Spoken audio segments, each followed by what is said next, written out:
know what that music means. It means it's Friday. It means it's around 8:30 on a Friday, and it's time for Free Speech Fridays, where we get a couple of free-speaking, free-thinking Kiwis, or indeed others, onto the program. We talk about the events of the week and have a bit of fun.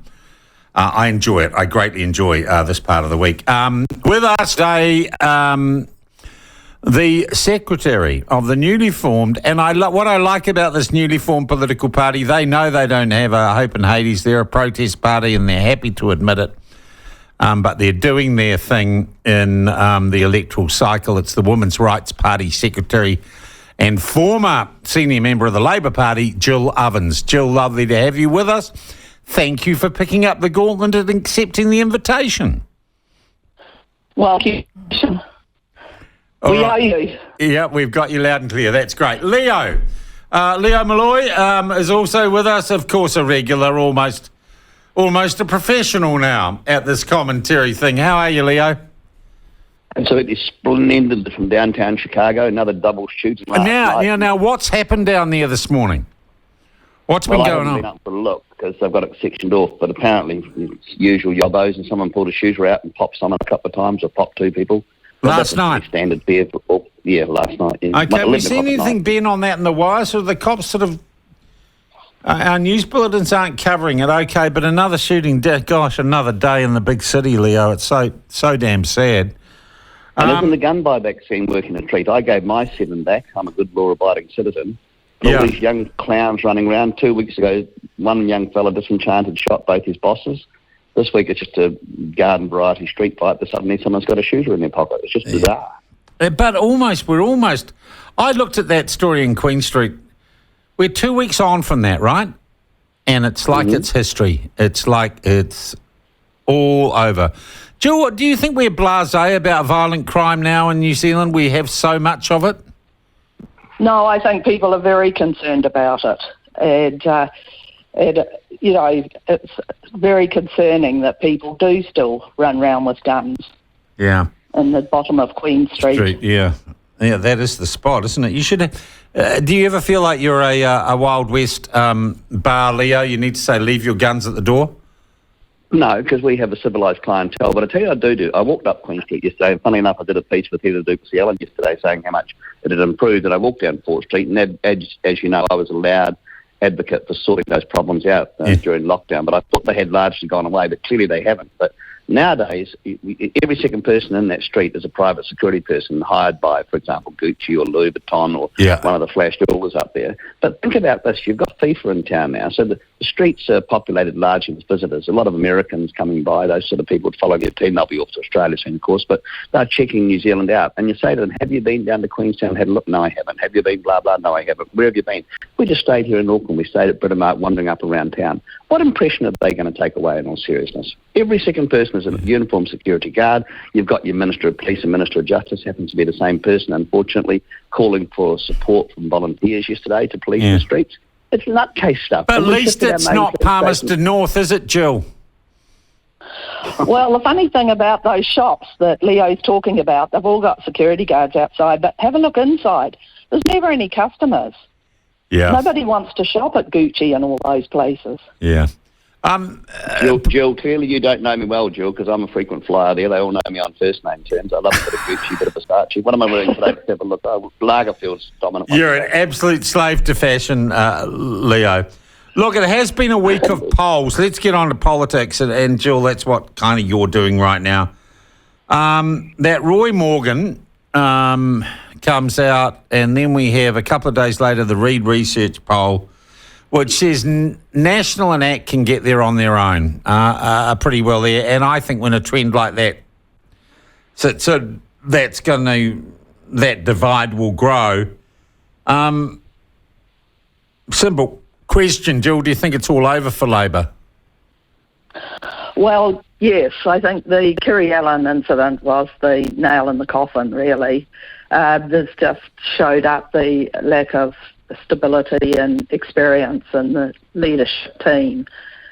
The interesting about the polls, though, because there's the rise of the smaller parties, we, of course, don't show up because they don't ask about us, even though we are well through the process for becoming a Yeah, but registered Jill, don't party. get delusional on me. You know you're not getting into No, I'm Parliament. not. Yeah. Oh, yeah, but I'm just saying, they don't ask about it. So years ago when I stood for the Alliance, I got polled. They asked me, who's my preferred Prime Minister? And I thought, I'll be cheeky. I said, Jill Evans. And they said that Jill Evans. They said, that's not one of the options. So shows you how skewed the polls are.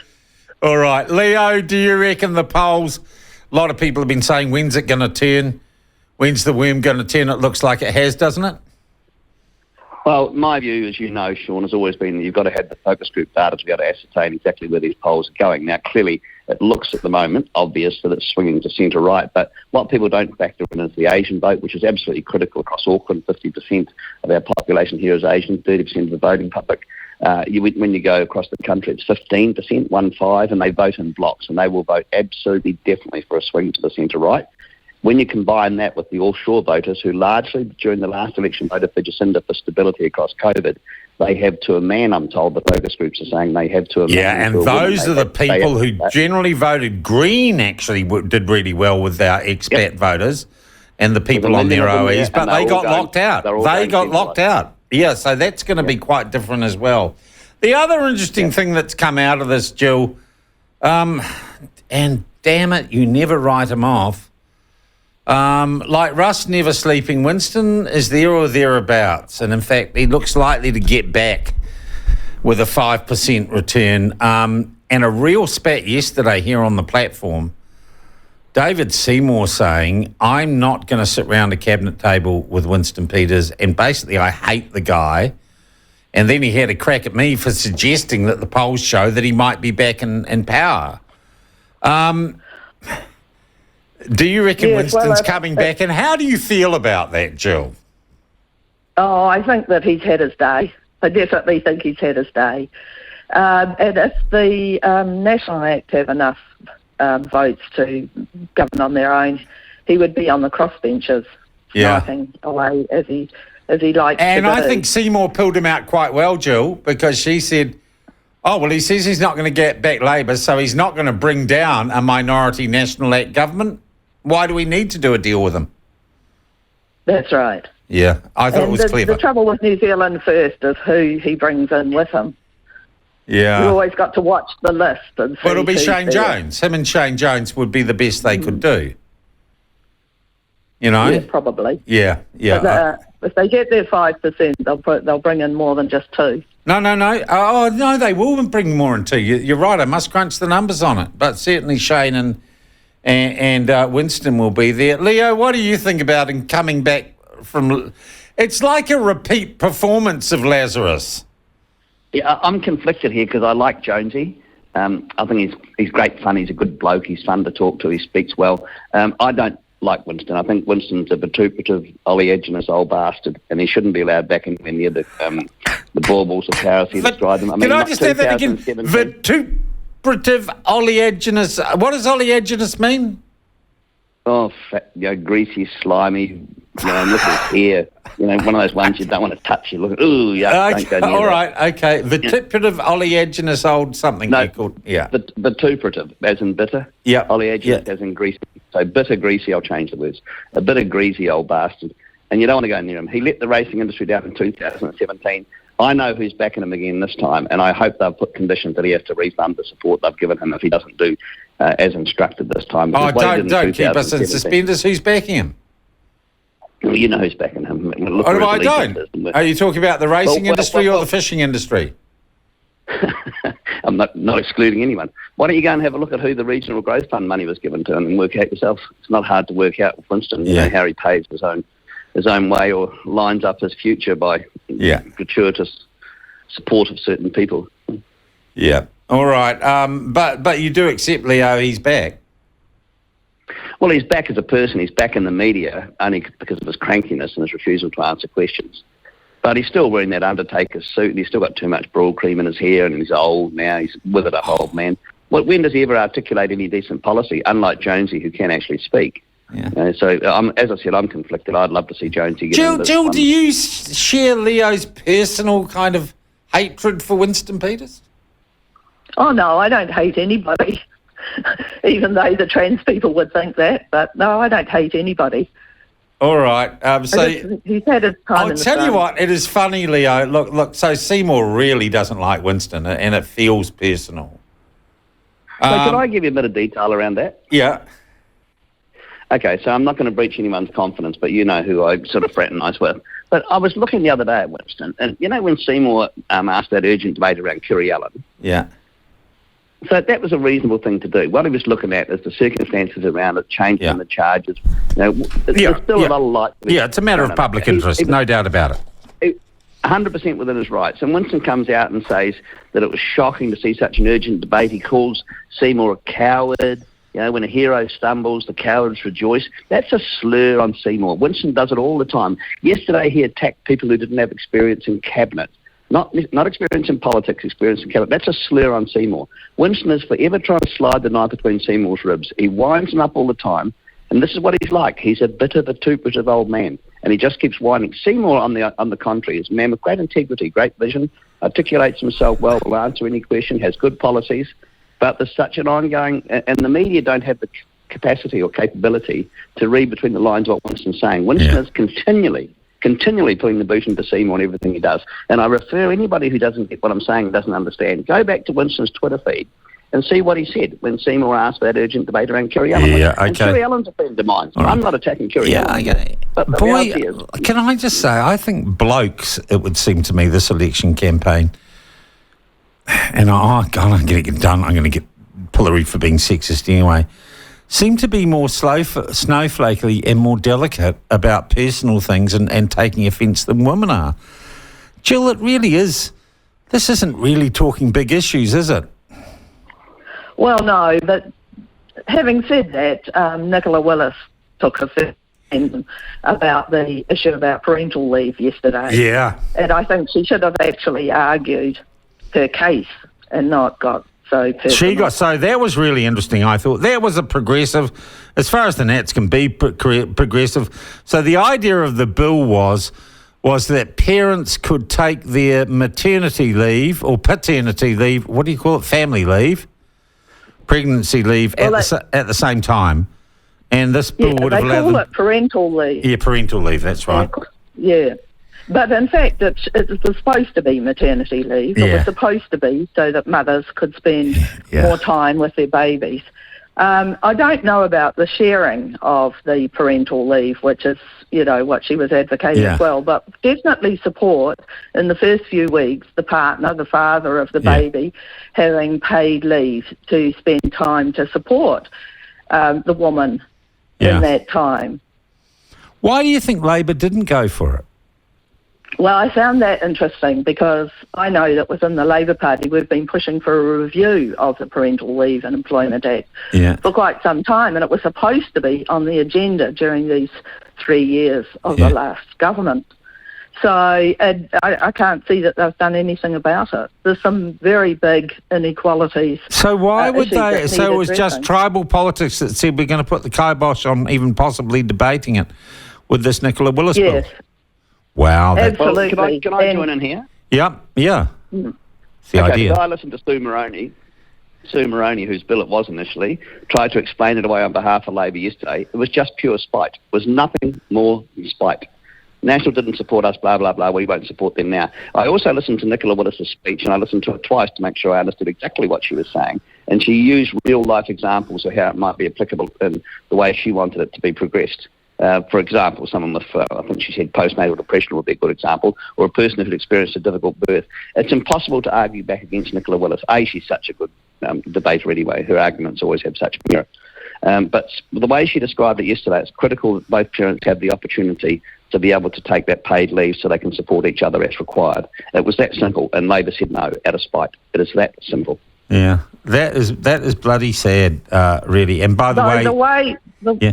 Sorry. No, go away, Jill. The way it was presented on TV, NZ, was that the 26 weeks could be split up so that the mother gets, say, 16 weeks and then the partner gets 10 weeks. But that's not what we need. What we need is at the time of the birth for both parents to have some paid leave. Not that the mother has to give up some of her leave so that her partner can have time off. Yeah, I hear you. You're dead right, Jill, and that's exactly what Nicola Willis said. There's got to be flexibility around it. But it wasn't presented like that on the TV news. Amazing. The news got it wrong. TV and Woody Jackson would have been back. A few years ago, I was at a Labor Party meeting arguing for paid leave for fathers in the time after the birth. And Trevor Mallard, you know Trevor Mallard, the great baby whisperer? Yeah. The one who put the playground in Parliament grounds? Yeah. Well, he, at that time when we were arguing for paid leave for fathers, he said, men would be useless. And I said, that may have been the case in our generation, Trevor, but we brought up our sons to be much better fathers. Good on you, Jill. Look, by the way, a little bit of bounce back against you. Leo, Molloy going on about Peters as a greasy old man. I'd sooner listen to Peters talking sense any day over the negative dribble that always comes out of Molloy's arse. Who is that fan? Give me his number. It wasn't. That was anonymous. All the worst ones always are. Look, guys, I had a talk with Ashley Church earlier about the transfer of Twitter or the destruction, the abandonment of the Twitter brand and logo and everything else that goes with Twitter in favour of X. But also we started this week with an interview with an academic from Auckland who was calling for social media to be treated as an addictive substance, particularly in relation to young people and limiting young people's access to, like tobacco, access to social media. There is a growing call in more and more schools in this country banning smartphones during school time. You've got to hand them in at the desk. Are either of you on, for a start, I know you're on Twitter, Leo. Jill, are you on Twitter? Do you use social media? I use Facebook. I don't use Twitter. It's a bit of a cesspit from what I can gather. Okay, well, you've got to be in it to know, but it is a cesspit. I absolutely agree with you. Do we think that social media and apps like that are dangerous, particularly to young people? Do we need to start looking at regulating access to them, Jill? Well, that's a tricky one, isn't it? Because as soon as you start regulating social media and media platforms, yeah, definitely. But I found it interesting that in the consultation document for safer online services and media platforms, they talk about young girls receiving a lot of social media encouragement around eating disorders. That's not the big problem right now. The big problem with young girls is telling them that they can be boys and that this will solve all their problems. I like you segue. Look, Leo, firstly, just a quick thing. What do you think of the X move, and do you think social media is an addictive substance? Look, I've gone through most of my life achieving virtually nothing, so I don't think I'm ever going to criticise Elon Musk. So anybody who's criticising him, I'd like to see them expose their own credentials first. So I'm going to not even offer a comment on that, because 99% of what he does, he seems to get right. So I'll defer to his better judgment. I'm sure he had a lot of powerful people behind him going through the exercise first, and it may well, of course, be linked with something else. It could be a crypto coin coming out called X or something. How would you know? His space exploration business is called X too. I'm sure you knew that. But getting back to social media, well, I am largely a Twitter person these days for a couple of reasons. Firstly, I like teasing the left. Although your algorithm quickly steers you away from the left, so I can't pull the wings off the flies with there. But the other thing it's good for is news feed. You get all the good news feed from around the world comes up on Twitter, whereas Facebook and Insta and all those other things, it's kind of like, don't want to be mean to Jill here, so just ignore me, Jill, but Facebook appears to be for sort of old people and, wanting to know what you had for lunch or where you're going, which beach in Fiji you're laying on today. I don't use social media for those sort of things. And Instagram, I've never managed to work my way around Instagram yet. I don't know how it works. Right. But so it's not addictive for you. Okay. Not at all, but I can see why it is for kids, which is a problem, because when you're trying to reinforce false or positive points like they do with weight or nutrition or whatever, looks, and their exposure to some totally inappropriate things, which I know we're going to go next. You're going to go into this sex versus gender school situation, which is, but I see Jill wants to go there too. But yeah, I think some social media does perhaps steal the innocence of children away. I just think the thing is not to ban something, to give people an alternative activity or something better to do with their time, rather than ban something, offer an alternative that is better. I do want to talk about sex gender education in schools because Luxon's come out and said some stuff, as has Nicola Willis, but they haven't agreed to be interviewed on it. They make the right noises, but it doesn't seem we have policy in this regard, Jill. Well, I don't know what their policy is on that. Well, that's right. But That's what I'm saying. They say, yeah. Gender should be taught in the home, not in the school.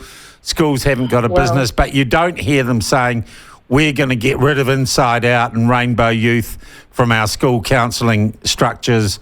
We're going to stop letting, and I'm sorry, radical gender advocates have access to our school children. Yeah, well, I've got no objection to sex education in schools as long as it's based on science and biological reality. Yeah. It's just when it's being taught as an ideology that has no basis in fact that I find it really appalling, actually. Yeah, would you like to hear... Schools, it's our public libraries as well. Our public libraries are positioning and bringing in books like that one on Welcome to Sex, which is aimed at 11 to 14-year-olds. Yeah, that's amazing, that book, Jill. It teaches you how to send a dick pic without getting caught. It teaches young people how to send naked pictures to each other without breaking the law. I found that almost unbelievable. Yeah, well, the whole book is unbelievable, all the things that are in it. You know, and there it is in the Hutt Library being displayed for people who are underage and not actually even... is it in the Hutt Library, is it, Jill? Yeah, apparently, yes. Okay, we'll get hold of them next week and do a story on that. Leo, have you heard about this book? Does it worry you? Is it on your bedside table? I'm a father of 5, 3 of mine are still teenagers, so of course it worries me. They're just gravely concerned about, as I said before, stealing the innocence of kids away. I mean, I think it's largely a parent's responsibility to introduce your kids to such matters gently, and we all have different value systems, and you discuss your value systems with your children, and presumably they inherit them within reason. But I think Jill makes a good point too. There's sex education and there's gender ideology, and there is a difference. I think children of 11 years of age don't need to know about stuff like anal sex, in my view. It's just... I find that reprehensible. That's only my view. I'm probably I think it's a view shared by the vast majority of New Zealanders. Yeah, you're totally correct. So that when my kids were going through school at 11, they were taught about puberty, what sort of changes you can expect, and about, I remember one of my sons who was small had to write the advantages of being what he was like, and he said, it's good because you can tackle kids. So it was about self-esteem, and it was about the changes that they're going to go through as teenagers. That's good. It should be. And about consent. We need our boys to understand when a girl says no, it means no. Can I just say, though, Jill, this stuff is inextricably linked to access to social media, because if the kids aren't reading it in the book in the Lower Hutt Library, they'll be getting it on their iPhone anyway when mum and dad are not watching. If you give them unfettered access to social media, they will find all the debauchery, all the depravity, all the filth, all the whatever you like. It's all on social media. So you have to link the two, really, because just because it's in a written form in the book doesn't mean they're not going to see it on their iPhone at night when they're laying in bed. Good point. Well, that's right. So this Safer Online Services was about protecting children, and that should have been the focus. But if you read the actual consultation document, it claims that the values for New Zealanders are inclusiveness and diversity. And actually, I would like a poll on what the values of New Zealanders are, because I thought it was about egalitarianism. I thought it was about opportunity. Those, I thought, were the values of New Zealanders. No, it's all about diversity. After Albert Park, you still thought they were the values of New Zealanders? The stain of Albert Park, which will remain on New Zealand forever? Yeah. Seriously, when Posey Parker comes back, the same thing's going to, what's the right word there? Those manifest itself again, that appalling mob violence again? Yeah. Really? Yeah. That's where New Zealand's at nowadays, sadly. That's right. Cancel culture, bashing up older women, that's not the values of New Zealand. Yeah. That's not what we hold dear. Well, you might want to tell your local Minister of Police then, Jill, because the police stood by largely within reason and allowed that to happen. So you might want to have a rethink about that. Yeah. Well, I know, Leo. I was there, and I couldn't see any sign of any police anywhere. Well, there is at least going to be an inquiry into that, guys. I suspect you right. two are going to get on in future sessions, which is good. And Not she's that a you bloody didn't- trade unionist. And, I didn't know who Jill was. I did about a 1 minute research before I come here. I thought I'd better find out a bit about Jill. And I find out, I nearly made a joke about being a cooker with a name like Ovens. But more importantly, I found out she's a lefty trade unionist. And, what my political sympathies are? You put me with the enemy. What are you doing to me? No, Jill's left the Labour Party. She's now a women's rights person. Actually, Leo, Oh. you had my mate Matt McCarter working with you, so There we He's a go. mighty fine man, that Matt McCartan. He's only one element of bad behaviour, Matt, and that was Unite Union was organising or helped to organise the Albert Park mob violence. So I've got to talk to Matt one day seriously about that's that. right. Yeah, Yes. no, the unions were there in force. There was the PSA flag, the Unite flag, Air 2, my union. Yeah, I know. Yeah, and that's why probably, Jill, you're doing something about the things you don't like right now. Talking to you both this morning. Good sesh, guys. Jill Ovens, Women's Rights Party Secretary. Leo Molloy, Publican, vituperative, whatever thingy.